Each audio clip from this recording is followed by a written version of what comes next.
15 अगस्त स्वतंत्रता दिवस के दिन संत शिरोमणि गोस्वामी तुलसीदास जी के जयंती में बिलासपुर जिला के बिल्हा ब्लॉक चकरभाठा के सांस्कृतिक भवन में संगीतमय कार्यक्रम हुई। ए बेरा में कवि मन कोरोना हम नहीं डरब साझा काव्य संग्रह के विमोचन करी। क्षेत्र के कई कलाकार गायक और संगीत छात्र मन कथक के सुघर संगीतमय प्रदर्शन करी, जेमा गोस्वामी तुलसीदास के लिखे दोहा चौपाई के संगीतमय प्रस्तुति दी।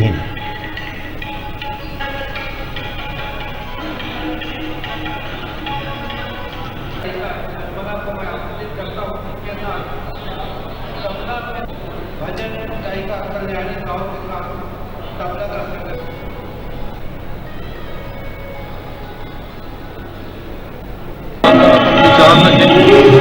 संगीत से बहुत प्रभावित कार्यक्रम सुनेगा मिले।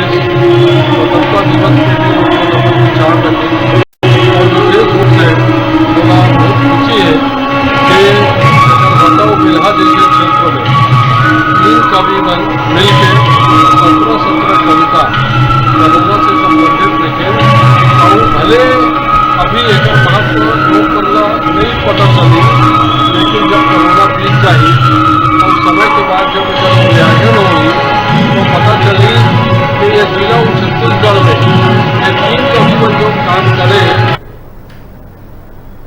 रुका तन छोट ब्रेक लेला, ब्रेक के बाद फिर मिलबो। तब तक देखा रहा न्यूज़ 36 छत्तीसगढ़ की आवाज़।